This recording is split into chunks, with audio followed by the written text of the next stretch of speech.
October 1st, 2016. Welcome. Thank you, sir. Appreciate being here. We're somewhat in the area of 40 days away from the election is when we're filming this. Correct. It won't get televised for a week or so. But I want to go over with you some of the numbers and the reasons why you and I are not for this outside campus. Okay. First of all, financially it doesn't make a lick of sense. And I say that because I've been in finance my whole adult life. Right. I have a BBA accounting, MS, Master of Science in Accountancy, and I am a CPA. Right. And I've looked at these financial reports that Del Mar publishes, Mm-hmm. as well as the supplemental information, which is incredible information that they publish. Right. And every number that I see, almost without an exception, says that the enrollment's declining, the classroom contact hours are declining. Yes. We've got two fairly nice campuses, the two main campuses, Right. and I know of at least two satellite campuses. Am I wrong there? We've got the Northwest Center in Cal-Al, and then they've considered that, the Center for Economic Development at Costorix and Staples. The old Albertsons, Yeah, the old, yeah, right. which is a wonderful building now. Right. We've sunk a Well, lot of money into then it. again, we need to realize that we're sending instructors out to high schools to teach the dual credit. And let's talk about that dual credit, because that's a very good issue. Right now, and that graph's probably not coming through real clearly, but it's on the Facebook. What that graph is, and this is from the Del Mar College Statistical Profile for 2015, 2016, so these are their published numbers. You can see you've got enough science that you understand a flat line. Yes. Okay, so in 1992-93, we started out way up here above the 12,000 student count. Right. Now we end up in 2014-15 down here closer to the 11,000. Oh no, that's the 10,000 mark. Right. So the 1992 number is well above the 2015 number. Right.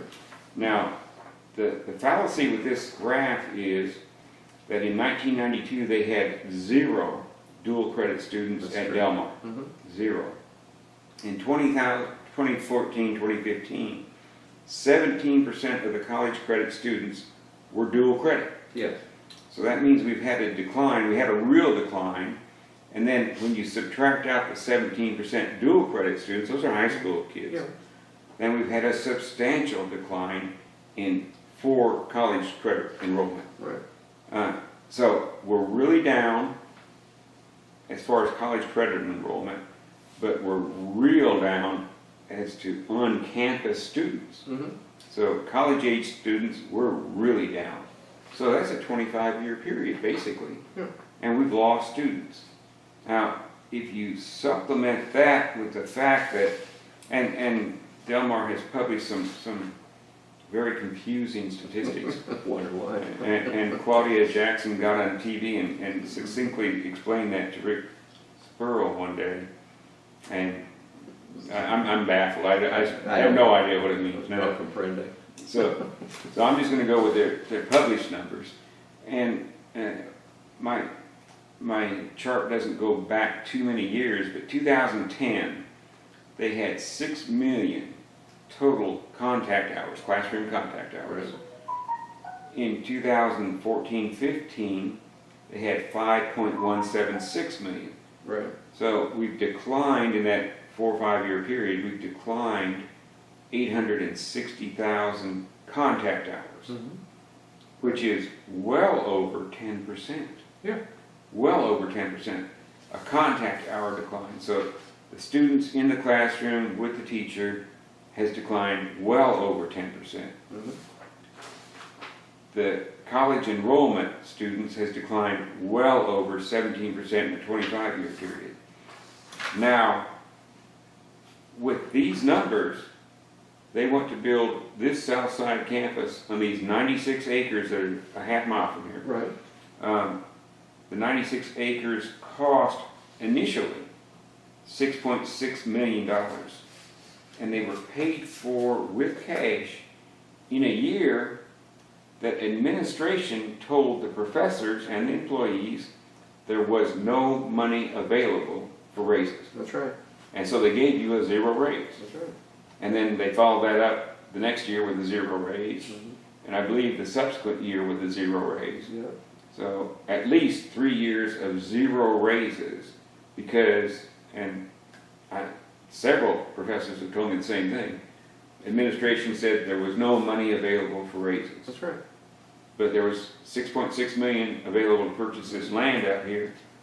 And then we find out from their audited financial statements, which I'd like to go to the audited financial statements because that means somebody with a CPA certificate actually reviewed the stuff and said it's looking pretty close. Mm-hmm. I'm not saying it's accurate, they're Right. saying it looks pretty close. So the audited financial statements tell a really significant story in that since 2009, when you exclude the restatements and there was an accounting change in there. Right. The accounting change doesn't affect the cash flow. Right. So when you exclude that stuff, since 2009, Del Mar, which is a not-for-profit community Right. college, Mm-hmm. they've made $62.951 million in profit. Yeah. Now, their bylaws, from what I can tell, say they should be making 1.5% contingency, Right. which would be the Just in profit. case, yeah. So on a $100 million budget, say, for an annual budget, Mm-hmm. they should be making $1.5 million. Yeah. Well, not making, but saving. Well, they should have that much more than the expenses. Yes. What do they call it? Surplus funds. They do. Yeah. They have weird names for things. But as a for-profit accountant, I'd call it net income. Yeah. Okay. Now, so in 2012, they had probably about a $90 million budget. So let's just use round numbers. They should have made a little less than $1.5 million. But they made, before any restatements, they made $12.851 million. And I believe you didn't get a raise that year. No, I did not. And in 2015, the audited financial statements show unrestricted cash of $54.48 million in the bank. Now, explain to me what unrestricted funds means. That from means an accounting point of view. that means they have not been allocated to fixed assets or maintenance because we have other funds that are actually allocated to that, and those are So these are just free floating. They can be used for basically anything the board dictates. They're Like 6.6 million. That's where it came from. Taxpayers, the taxpayers don't have any control over It is. Del Mar College buying property. That's right, and keep in mind that 6.6 was to purchase the property. Yeah. You and I have seen invoices for attorney's fees for, Lord knows, hundreds of thousands of dollars. Right. Mhm. And then a guy that we happen to know got the invoices for mowing the thing. Yeah. Well, for maintaining the property, just for 11 months, I think he came up with $3 million something dollars. Not, 300,000, not 3 million. well, no, and that included, I believe that includes the maintenance of the lawn. On east and west. But if you restrict it to just the 96 acres, I think it's $113,000. Yeah, it was $113,000. And I happen to know, because I live a half mile from there, Mm-hmm. they don't mow that thing every month. No, and they just spent $75,000 to buy a tractor, which is air conditioned and super duper tractor and a trailer to haul it out there. And it's been sitting there idle at Del Mar College since I think they picked it up in August. August 12th? Yeah. They sure did. So they haven't gone out there. Now, the speculation, the reason they haven't done that are for two reasons. Number one, they don't have a truck that's sufficient to take that trailer out there with that load on it, and maybe they're going to buy one. Or it's been so damp around here with a lot of rain on that swampland out there, it's going to be buried to the axle, and you know, it's hard to cut swampland, folks. And, with a heavy tractor, I mean. and that is a heavy tractor, gorgeous tractor. Oh, yeah. Absolutely gorgeous. But, so, the 6.6 million, we bought the property, but now we've got to maintain it. And now they're trying to float, or it's on the ballot, a $139 million bond. That means we're going to borrow the money and the taxpayers are going to be indebted for $139 million. Mm-hmm. But this is phase one Of three. of three. And based on the math that I've seen, I don't think you can multiply 139 by 3 and come up with final number. No. I think you better add another 100 million to it. Well, change orders and, Things happen. yeah. Things happen, and all of a sudden you've got a $500 million campus. Yeah. And this is a $500 million campus, which the architecture is just gorgeous. And Oh, yeah. they've got a blue pond in there and a blue water stream running down the back. That ditch. Yeah, I walked that ditch and I'm not sure how we're going to get blue water in there. But it's going to be a $500 million. And I am in one of the very few neighborhoods that the housing values would increase as a result. Yeah. Because I'm within walking distance of it. But there's just, it doesn't make any economic sense. No. It doesn't make any economic sense. I have talked to people that have been in those buildings on the East Campus Mm-hmm. during prime time, when you would anticipate if we were needing another campus, all the classrooms would already be full. Right. They're not. No. And the administration is preaching that we're bursting at the seams. You know, I saw that on a news report a couple of years ago. Yeah. That's what the reason that was said, is we're bursting at the seams. And that was when they were floating a $157 million bond 2 years ago. to clean up the East Campus and the West Campus. And build classrooms and so forth That's on right. the East Campus. That's right. They Now, proposed a couple we're of going to build classrooms that we can have half vacant most of the time. And it still bothers me, Ed. When I first signed on at Del Mar, I did not want to cut a tie with St. Philip's College in San Antonio. I had retired from industry, and I ran into the department chair up there at St. Philip's.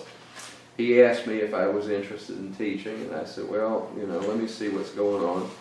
And then at the time, the job at Del Mar became open, so I said, Corpus is very near and dear to my heart, the Rockport Corpus area. So my wife and I had a real, heart-to-heart talk. Do I go back into industry with that hassle where you're gone 30 days at a time? Or do I come down here and enjoy saltwater fishing and so forth, which we did. And I used to fly her in here, in a private plane all the time. And we did, 2 of us would take off and come down here and enjoy this area. Okay, so I said sure. And then I looked up Del Mar College, and they had a stellar reputation. Okay. Now, so when I took the job here, we had some of the strongest departments, music, nursing, and several of them academically in the country. And to sit here and watch this thing slide into the, I guess the term mediocrity comes up all the time. Yeah, we've heard that. Yeah, and so, I just couldn't figure out what's going on. And then, it's just a shame that I've seen this thing decline. Now, at that time, I maintained teaching on Saturdays at St. Philip's. I'd drive up Saturday morning early, I'd do 2 anatomy physiology classes, and come home that afternoon, or it was actually in the evening. Now, the administration found out about that, and they said, hey, we'd like to utilize our buildings on the weekends. I said, yeah, I'm all for that, okay? So I did. I initiated classes in anatomy physiology. We had some chemistry classes on Saturdays. And our building was really a beehive of activity. And then all of a sudden we had this person who was the vice president at the time say that people were jealous that I was doing overload classes at 1/3 of my normal salary on the weekend, spending my Saturdays over there, not fishing, but teaching. He said, you're getting rich doing that. No, that's Delmar math. I don't know how you can get rich working on Saturday all day for a 30 normal day. So I just said, okay, I'm not doing this. And then the whole, Saturday class deal faded away. See, that was accommodating the students, because a lot of That's students right. that go to community college are going to work. Yeah. And the good thing about a community college now is that if you work, you can almost afford to pay for your college. Whereas if you're not going to the community college, you're going to pay a lot more out of Texas A&M Corpus Christi. That's right. So that makes it affordable and feasible to go Right. when you're accommodating the students like that. And if this administration was backing the academics like they did when I got here, then we not only have a superior academic program out here to feed people into that, but if you look around the state now at the reputation of Delmar, unfortunately it's slid way back down. It's not near as stout as it used to be. And let me just quote some numbers that will confirm what you're saying, but I want to backtrack because Sure. you did have the question on what we had in restricted. Restricted cash at the end of last year, 2015, the fiscal year, was over $15 million, in addition to the $54 million. So you've got a lot of cash. You, Delmar, have a lot of cash. Now, I quoted these, and some people don't like to hear numbers, but these numbers make perfect sense when you're analyzing the feasibility of a campus. Yeah. So you said they had a good nursing program, and I've heard that from a number of people. Well, it was one of the top 5 in the country. And I've heard that as well. So let's just look back to 2007, when the contact hours in nursing, nurse education, the contact hours were 408,000. Okay. 2013-14, the contact hours were less than 181,000. Whoa. So we're really cutting back on the nurse So program. that's a 75% decrease? It's certainly over 50. It's going the wrong direction. Oh, Lord. And I'll tell you, well, health industry is a big industry in town. Oh, yeah. So the total health and human section had 954,000 contact hours in 2007. They're down to 700,000 in 2014. Mm. So we're really losing in the allied health field, which is where a lot of the high-paying jobs are. Sure. Yeah. A lot of them. And, and to be totally honest with you, ladies and gentlemen, as far as their education requirement for microbiology, then I've got every student that goes through Delmar. I'm unfortunately, probably for some of them, I'm the only game in town as far as Delmar goes. But it's just incredible to me. And then I won't get into the philosophy they don't need chemistry to take micro and my battles with that, because seriously, and it was brought up because I don't know what I'm talking about. Well, we've been going towards the GED program. I see that advertised a great deal on the internet, and I agree. The GED program is important in Corpus because CCISD is not doing their job. That's true. Yeah, I agree with that.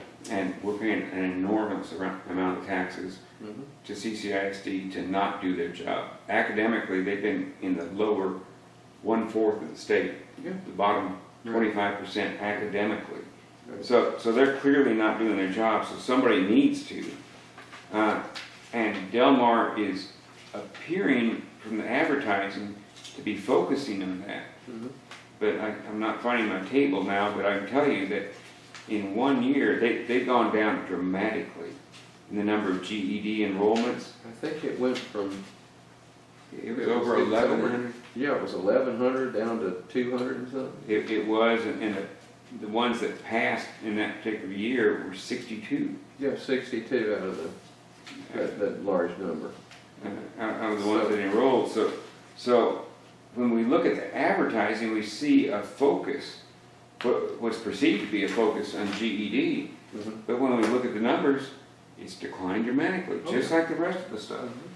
And- Well, you know, and then the jobs throughout campus are advertised on the email system at Del Mar, so I get all of those. Every time a job comes open, then every employee at Del Mar College, you know, gets notice of that.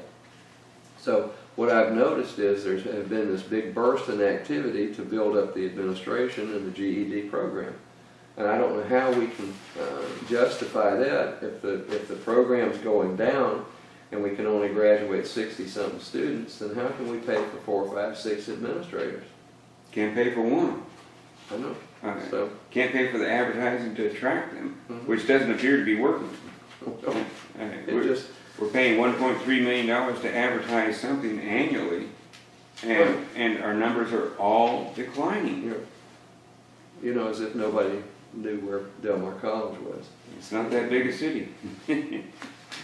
Well, and then, you know, I looked at the organizational chart and you've got severe administrative bloat over there. It's just unbelievable. And you've got some of the salaries over there of people that are in there. And I think we were discussing the president's salary. I think he was about... Just shy of 70 grand a quarter. Yeah, okay, so that's... But he gets bonuses in Yeah, addition. but that's $280,000, plus he gets $15,000 a year religiously from the Board of Regents for a performance bonus.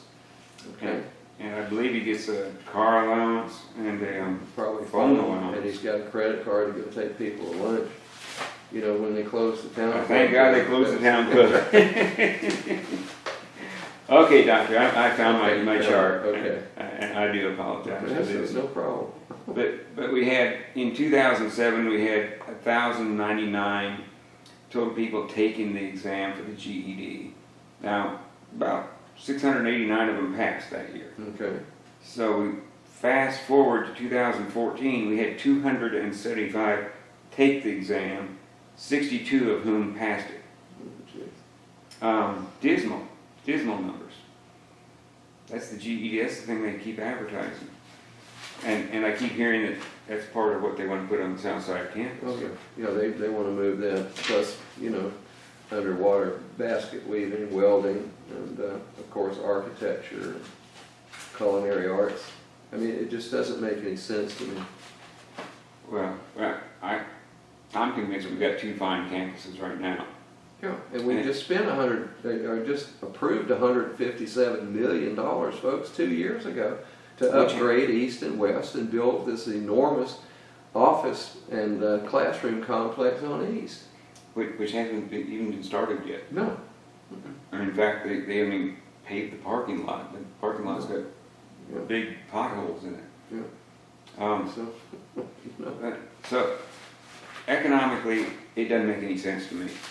Well, you know, I mean, as the president of the Corpus Christi Taxpayers Association, I obviously like to keep my money and not just go out and flush it down the toilet, okay?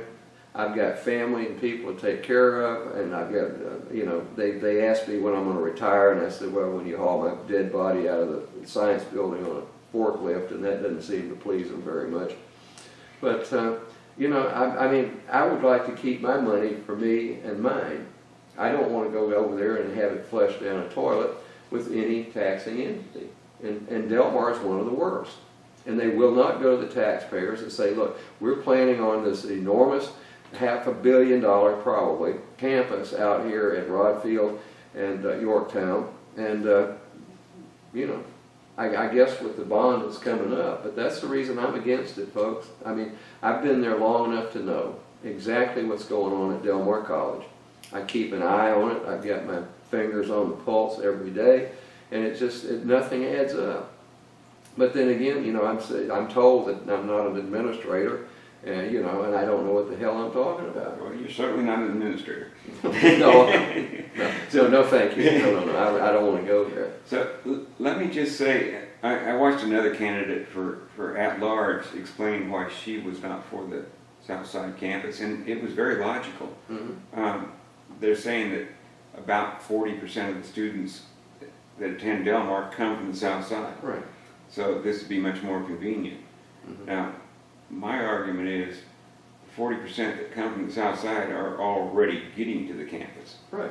So it's not going to be an increase. They're just going to go to this other campus. Right. And then the East and West campuses won't have that 40%. Right. So either we knock down one or two campuses and build this, Mm-hmm. and that would make sense Yeah. economically. Yeah. Well, it wouldn't make a bit of sense, but Well, no, not economically, not with my money. but it makes absolutely no sense to build a third campus or fifth campus, however we're counting them, until you fill up the current ones. Yeah. And I don't like to pay taxes, but I'll gladly pay more taxes if I'm getting more for it. Right. I will be very hesitant to pay more taxes and get less. Right. And to me, it looks as if that's where we're heading with this bond That's issue. exactly where we're going. And somebody's going to have to pay off that debt, and it's going to be $500 million. Right. Well, another thing that bothers me, Ed, is that we have members of the Board of Regents who profess to be accountants and no accountancy and all that good stuff. Yet, when it comes down to the board policies, where they say you will have a financial committee, and you're going to have, I think, what's the other one? It's the Audit committee. Audit committee, and the chair of the Del Mar College Board of Regents, who has professed that he had a certified public accountant certificate, which I think he had at one time, but it's been relinquished. He's not had it for a decade, but he did have it for about 25 years. Yeah. Okay. So you would think that he's over there as the chair or president, whatever they call it, of the Board of Regents, that he gets those reports every year on the financial statements.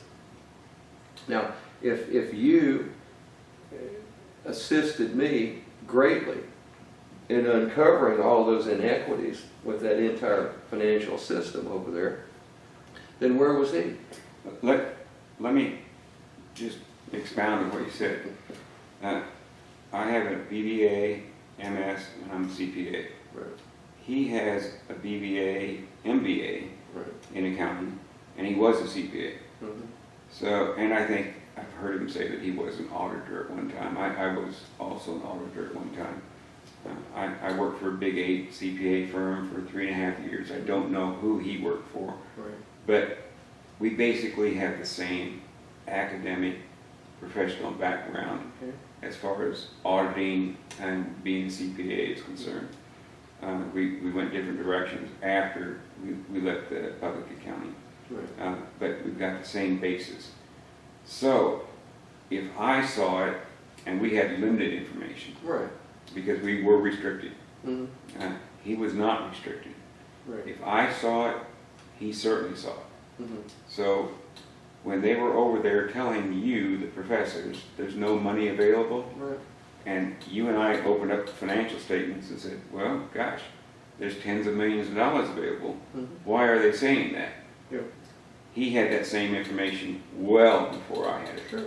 Yeah. Well, and then I'll bring it back up. You asked for certain audits and so forth through Public Information Act requests, which is totally legal. They are a public institution, taxpayer supported. And then, much to both of our horrors, when you asked for those audit reports and financial statements, they said, well, you're going to have to cough up $26.7 million to cover the cost of us pulling that up and providing you with that. and Now, to clarify, that was just for 7 general ledger accounts, which I think you remember the 15 minutes of settlement that we had, and we all agreed right. they turned it over for zero. Zero, yeah. So we were Yeah, pleasantly surprised that it went from 26.7 million to zero in a 15-minute time frame. Right.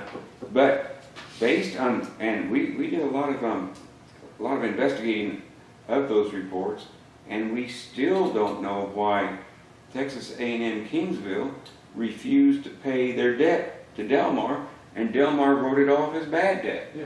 So we did all that investigating, and Channel 6 followed it up, Mhm.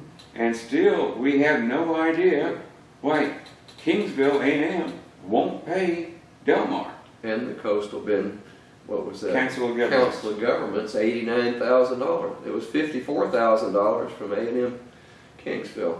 And Delmar couldn't collect it and had to write it off as bad debt. Mhm. And as many times as we asked, as much digging as Channel 6 did, we still don't know why. That's right. The only thing we do know is that the CFO at the time is no longer the CFO. Right. And we don't know much beyond that, other than he got a pretty nice settlement. But why in the world the current chair or president of the Board of Regents for the past 6 years has not had the audit and the finance committees and doesn't want them, apparently, then, you know, I mean, that opens up a can of worms, folks. That As a CPA, and with the background I have, I would insist that the board have an audit committee and the internal audit department report directly to that audit committee, Right. not to the company or the Right. president. Right. They go directly to the board. Mm-hmm. Now, after saying that, we have to realize that the internal audit position, that is a position in the chart, the organizational chart, Yeah. has been unfilled for 10 years. Yeah. And in fact, they only recently contracted with outside CPA firm to perform those duties after Right. you and I exposed what was going on. Right. Now, the outside CPA firm, which is a very good quality firm, is charging in excess of $250,000 a year Mm-hmm. to perform that function on a part-time basis. Right. So why did we allow $1 billion to flow through that college without the proper internal controls? Right. Somebody needs to be accountable for that. And I'll tell you, just based on my reading of reports, I'm a member of the Association of Certified Fraud Examiners. Mhm. I'm an associate member, and we get reports. Every 2 years they issue a report to the nations on fraud statistics. Mm-hmm. On average, all organizations lose 5% of their gross revenue to fraud. Yeah. 5%. Okay, so what does that equate to on a, let's say, a $90 million? Basically $5 million. Yep. There you go. $5 million a year. So, I'm thinking, just doing the simple math here, that if you hire a CPA that's also a certified fraud examiner, Mhm. they get good money. You're going to have to pay about $200,000 for them, maybe a little bit less, but it'll be a package deal of about $200,000. And that'd be full-time. Yeah, Okay. that's what we're talking about. Well, that would be a reduction from what we're paying him now, Mm-hmm. the over $250,000. And with the tightened internal controls that he would provide, we would likely save a lot more than his salary. Right. So why is that not being done? And to take that, extend it just a little bit further, why wasn't that done for the last 10 years? Something doesn't smell just right. I To me, you know, it, as a CPA, I'm appalled. Just appalled. I can't think of any good reason not to do that. None. as a non-CPA, I'm appalled. Because that's my, you know, that's my employer, folks, and, you know, I'm part of the community here, whether they like it or not, and I'm a taxpayer, and I don't like to be ripped off. And no matter what internal controls you put in, somebody's going to steal your money. Mm-hmm. If you got money, if you got assets, people are going to steal them. Yeah. But if people know that you don't have internal controls, you're a target. Oh, yeah. And- I'm sure the scam artists love that. And I'm reading a book that right now that tells me a whole lot about the type of person that does the basically embezzlement. Yeah. And we'll go over that next time, Okay. but because we're out of time. But I'll give you a hint. It's not the janitor. Right. So just fire all the janitors. Well, we've done that, and, Yeah. oh, we paid $1 million to, For, they have, I was gonna say to clean the toilets, but the toilets aren't clean. no, no, So we're paying $1 million for services that may or may not be rendered right, per year. Doctor, we are out of time. okay. I greatly appreciate your help here. We're staring right at a $500 million problem. I'm running for the board, but I would be 1 of 9 if I win. Right. So there's a little bit of influence, but not much. Okay, folks, let me tell you from my vast experience at Del Mar College, this man has been a godsend not only to me, but to the taxpayers of this community. And if we can get someone of his ability and knowledge and so forth on that board, maybe we won't have all that surplus money and get back to what things should be done in a taxing entity. It's not being done at Del Mar. It's out of control. So this is a man that can bring it back. So please, you know, when you go to that voting booth, then look for Ed Bennett. Vote all the way down, even if you pull the R or the D, Yeah, right, you still have to vote all the way down. right. Okay, so go for it. Doctor, I appreciate it. Thank Well, you so I much. appreciate you. Thank you, Ed, so much. Yeah, go ahead and put that out as a clip on you.